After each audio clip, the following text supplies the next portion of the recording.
that I had seriously contemplated attempting to climb myself, having no real climbing experience and certain that I would be arrested before making it to the top, I still felt strongly that the point must be made how absolutely intolerable it was for that flag to fly another day, especially as the U.S. flag and state flags flew beneath it at half-staff.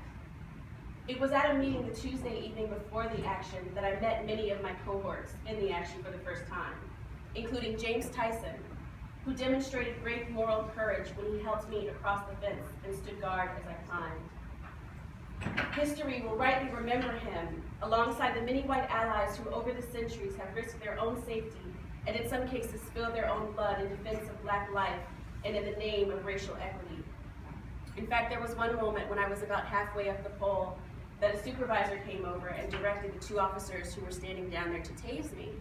Well, of course, being attached to a metal pole with metal clasp, that would have electrocuted me.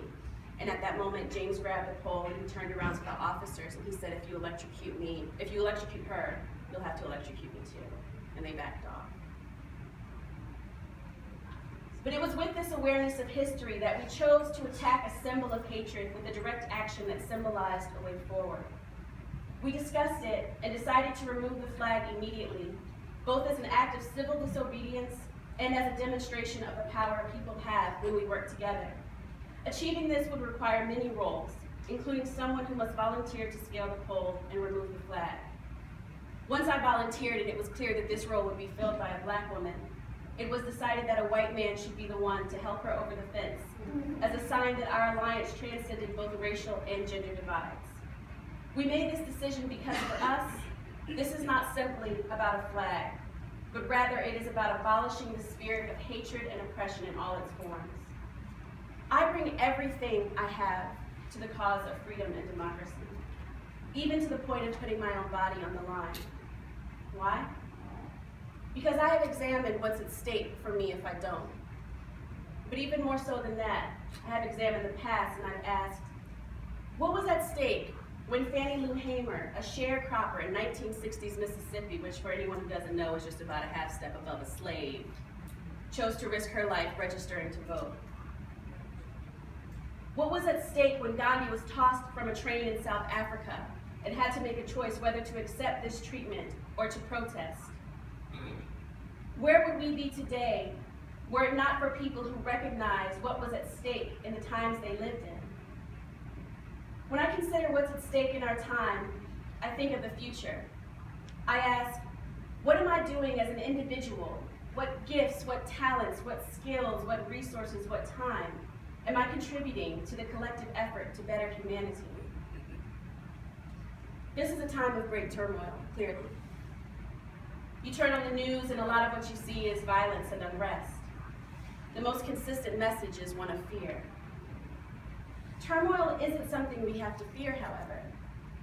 Turmoil is an indication that the ground is ripe for sowing the seeds of social change. Every period of awakening and advancement has been marked by turmoil, and it's true that the darkest hour is right before the dawn. I embrace this as a time of transformation and promise. I feel blessed to work daily at a grassroots level in my community where I witness the kind of cooperation, innovation, and courage that springs to life when people work together for the betterment of all. It's important that when we give of ourselves that we do it with an understanding of service leadership. That leadership is first and foremost about service and sacrifice for others, and that giving is first and foremost about grace. Everyone is a leader. This is a concept prominent in the modern movement that seems to cause confusion for some people. The concept that everyone is a leader is not simply about abolishing hierarchies in leadership, but also about establishing collective responsibility. Everyone can help lead the way toward a just society. Everyone carries with them skills, talents, life experience, and knowledge that is valuable to this world, and everyone can apply what they have to the cause of justice. I often get the question, what can I do? People witness daily injustices and societal illnesses and feel powerless. One doesn't have to be an activist in the traditional sense of the word to be impactful. You don't have to climb a pole, that's the good news. I didn't come down here to tell you that everybody has to climb a pole and get arrested. Civil disobedience and public protest are essential to achieving democracy, But justice doesn't come only in the streets. Every person has within them the ability to be an agent of change.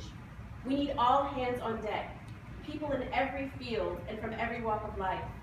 Everyone must ask themselves, what is at stake in these times? It's also very important that we not allow purpose to get lost in the process. Sometimes we get so caught in the back and forth of how that we forget why.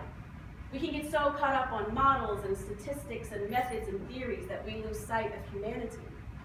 Ultimately, the root of all our social issues is a basic question of, what does it mean to be human? And how does our understanding of what it means to be human inform the way in which we order society? How does our understanding of what it means to be human inform the way in which we interact with others? You know, I've been praised a lot for my courage.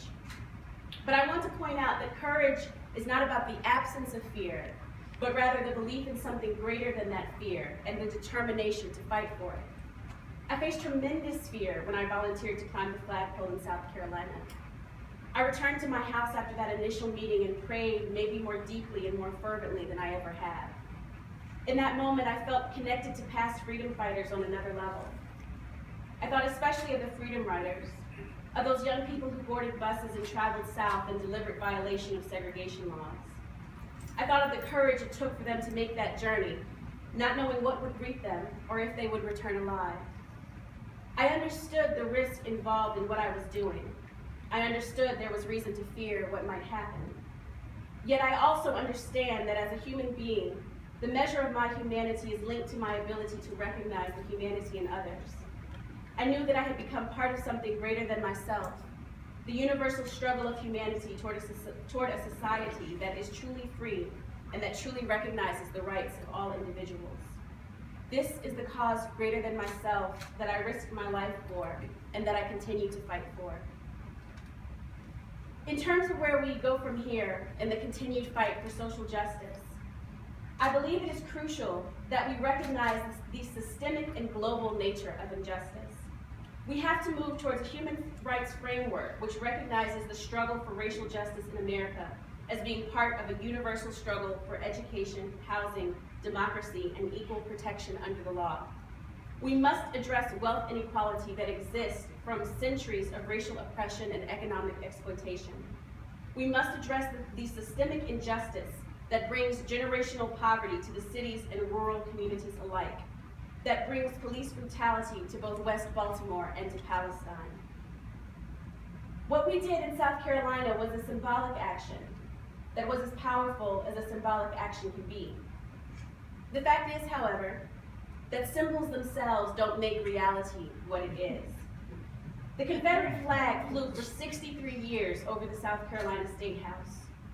The simple fact of the flag flying there isn't what kept Black Americans oppressed. The flag symbolized the oppression, yes, but the oppression itself is the result of racist policies and social practices. To effect real change, we must end policies that perpetuate racial disparity and injustice. You know, we love to speak of dreams in this country, the American dream. We just got through January where we spend the whole month reminding everyone about the dream of Dr. King. But a dream continually deferred is not a plan of action, nor is it intended to be. Deferred dreams will not sustain us as a society. The only thing that will sustain us is the proactive work of dismantling the current system of oppression and exploitation in favor of systems, laws, and ways of being that affirm human rights and respect the living earth. We have powerful new tools at our disposal. We really cannot understate the power of social media. I would argue that the current movement happening right now would not have happened were it not for social media. For one, many of the most prominent cases we only know about because of social media. We're also living at a time where there has been a high consolidation in media. We only have about 6 companies now that control 90% of all media outlets. So having a tool like that at our disposal, which really democratizes the narrative, is extremely powerful. It is, however, not a replacement for traditional bare bones organizing.